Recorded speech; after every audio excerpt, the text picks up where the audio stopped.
ఇకపై మీకు ఇష్టమైన ఫేవరెట్ సీరియల్స్ యొక్క ఫుల్ ఎపిసోడ్స్ యూట్యూబ్లో అందుబాటులో ఉండవు. కేవలం సన్నెక్స్లో మాత్రమే ఫ్రీగా చూడొచ్చు. ఫోన్లో చెప్పింది ఈ స్వర్ణ గురించే కదా? అవును, పర్సనల్ గా కలిస్తే ఇంకొంచెం డీటెయిల్ గా మాట్లాడొచ్చని నేను మిమ్మల్ని రమ్మన్నాను. చూడమ్మా సుందరి, నువ్వు రమ్మన్నందుకు ఐఎమ్ వెరీ హ్యాపీ. కానీ ఒక రిక్వెస్ట్. ఏంటది రామసుబ్బు? ఇదిగో ఈ పిలుపు బాగుంది, అంతేగాని ఇందాక నువ్వు అన్నావే మిమ్మల్ని రమ్మన్నాను అని, ఆ మిమ్మల్ని మీరు ఈ రెస్పెక్ట్ పదాలంటే నాకు చెడ్డ చిరాకు. అదేంటి మీరు గారు ఇవన్నీ గౌరవానికి సింబల్స్ కదా. గౌరవం అనేది పదాలకు ఉండొద్దు, మనిషికి ఉండాలి. అది నా ఫీలింగ్. మంచి పాలసీయే. అది సరే, ఈ స్వర్ణ పని ఏం చేద్దామంటావు? ఆ అమ్మాయి ఇలా చేస్తుందంటే నాకు ఇంకా నమ్మబుద్ధి కావడం లేదు. నమ్మబుద్ధి కానివి నమ్మడమే ఈ కలియుగ ధర్మం. ఆ స్వర్ణకు జలకిస్తే మామూలుగా ఉండకూడదు. అంటే ఏం చేద్దాం రామసుబ్బు? సింపుల్గా చెప్పకూడదు, థింక్ చేసి చెప్పాలి. ఓరిని బిల్డప్. ఐడియా వచ్చిందా? వచ్చింది. చెప్పు రామసుబ్బు. తనంత అడుగుతుంది? 10 లక్షలు. ఆహా, సరిపోతాయంట. కంగారు పడకు, కరెక్ట్గానే అడిగాను. సరిపోతాయని నన్ను అడిగితే? ఏమో, తనైతే 10 లక్షలు అడిగింది. ఇస్తానని చెప్పు. అదే చెప్పాను. నిజంగానే ఇవ్వమంటావేంటి? ఉత్తిగా ఇస్తే తీసుకోదుగా. రామసుబ్బు.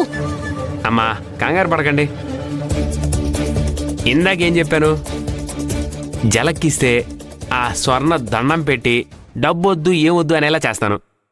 ఎలా?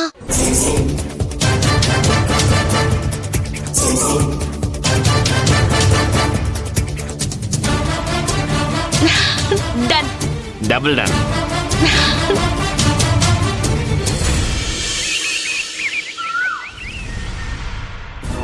అమ్మాను. నాన్న, నాన్న, నాన్న, మనసంతా ఏదోలా ఉంది. అంత పిచ్చి పిచ్చిగా ఉంది నాన్న. ఏంటమ్మా అంత నీరసంగా ఉన్నావు? ఏమైంది? ముందు నువ్వు కూర్చో.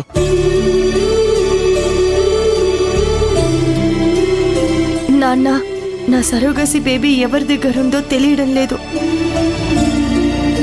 డాక్టర్ బిందు గారిని అడిగితే ఆమె సరోగసి రూల్స్ ఒప్పుకోవు, సారీ నేను చెప్పలేను అంటోంది. డాక్టర్ గారు అలా అన్నారని నేను ప్రెగ్నెంట్గా ఉన్న చాలా మంది లేడీస్ని నువ్వు సరోగేట్ మదర్వా అంటూ పిచ్చి దానిలో అడిగాను. ఎంతమందిని అడిగినా ప్రయోజనం లేదు. అందరం మేం కాదు అని చెప్తున్నారు. నా పాప ఎక్కడుందంటావు నాన్న? అమ్మాను, ఎక్కడున్నా నీ కూతురు బంగారంలా ఉంటుంది. నువ్వు బాధపడ్డం చూస్తుంటే నా గుండె తరుక్కుపోతుంది. పగవాళ్ళకి కూడా నీ పరిస్థితి రాకూడదు తల్లి. నువ్వు సరోగసి మదరవా అని కనపడిన ప్రతి గర్భవతిని నువ్వు అడిగానన్నావు. నాకు దుఃఖం ఆగడం లేదు. ఖచ్చితంగా నీ పాప మంచివాళ్ల కడుపులోనే ఉంటుంది. నీ కూతుర్ని సుందరి మోస్తుంది తల్లి. సుందరి అంటే నీకు పడదు కాబట్టి ఆ మాట ఇప్పుడు చెప్పలేకపోతున్నాను. నిన్ను చూస్తుంటే ఏమీ తిననట్టే ఉన్నావు. లంచ్ చేసావమ్మా? లేదు నాన్న, తినబుద్ధి అవ్వడం లేదు. ఆకలి కడుపుతో పడుకోకూడదమ్మా. నేను వెళ్ళి అన్నం పట్టరానా? వద్దు నాన్న, నాకు అన్నం తినబుద్ధి అవ్వడం లేదు. ఏమీ తినకుంటే ఎలా? ఉండు, ఓ పండన్న తిందు.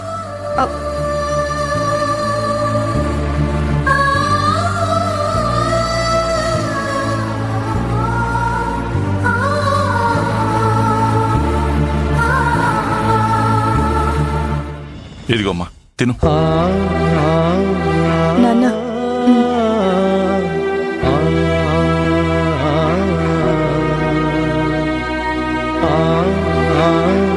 ఎందుకో పాప గురించి ఆలోచనలు వస్తూనే ఉన్నాయి. తిందామన్నా తినలేకపోతున్నాను.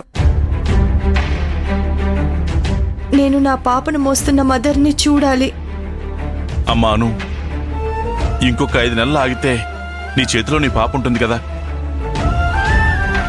ఆల్రెడీ 4 months అయిపోయాయి.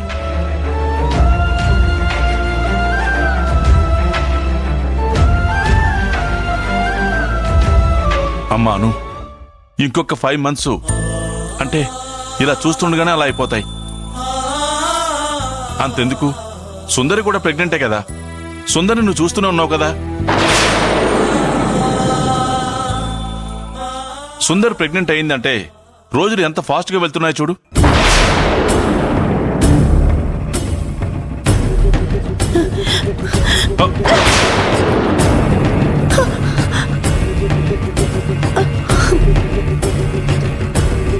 ఏమైందమ్మా?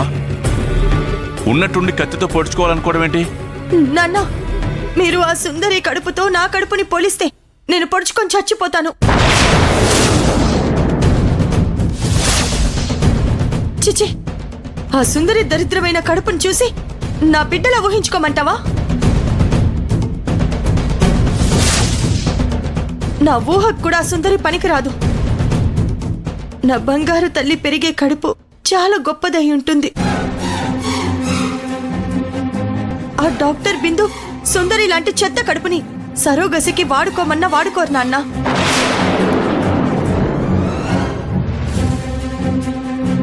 నాన్న, ఒకవేళ పొరపాటును కూడా ఆ సుందరి నా బిడ్డని మోసే సరోగేట్ మదరే అయితే నాకు తెలిసిన ఆ క్షణమే చచ్చిపోతాను నాన్న.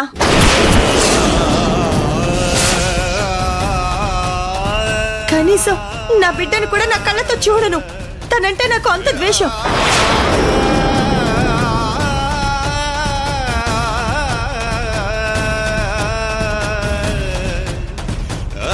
సరేమ్మా, నీ సరోగసి ఉమెన్ చాలా మంచి ఆవిడ అయి ఉంటుంది.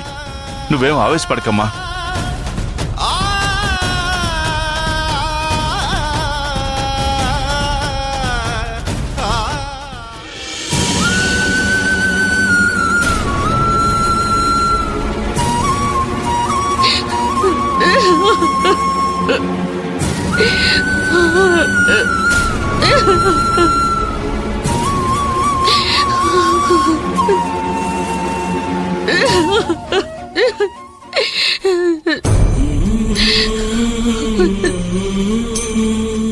విన్నాను బాబాయ్, అనుకి నా మీద నా అభిప్రాయం విన్నాను. నేనంటే ఎందుకు బాబాయ్ అనుకి అంత కోపం? అది ఫస్ట్ నుంచి వస్తూనే ఉంది కదమ్మా. ఇప్పుడు నన్ను అడిగితే నేనేం చెప్పగలను? నువ్వు అడిగిన ప్రశ్నకి జవాబు నాకంటే ఎక్కువ నీకే తెలుసు. తన బిడ్డను మోసే సరోగసి ఉమన్ని నేనే అని అంటే తను వెంటనే చచ్చిపోతుందంట.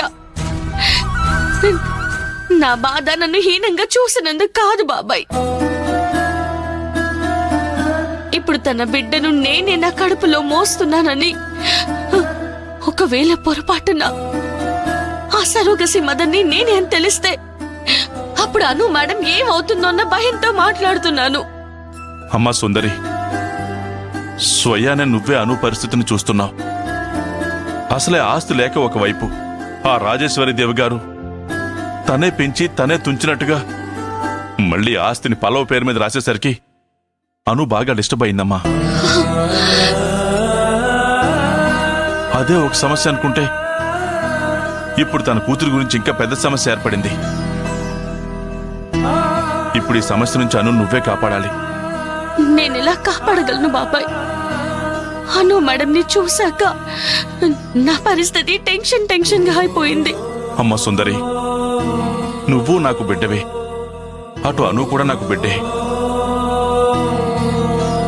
కానీ ఇప్పుడు అనుకి సమస్యగా నువ్వున్నావు. అదే నా బాధ.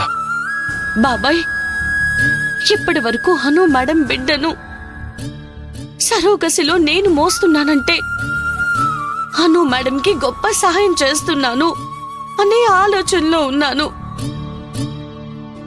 కానీ మొట్టమొదటిసారిగా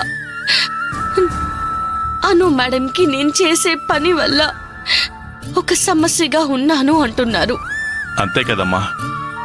తను ఏదైతే వద్దనుకుంటుందో ఆ పని నువ్వు చేస్తాను అంటున్నావంటే అది సమస్యే కదా. ఇప్పుడు అను సరోగేసే బేబీ నీ కడుపులో ఉందన్న నిజం తెలిస్తే నా కూతురు అను బతకదు సుందరి.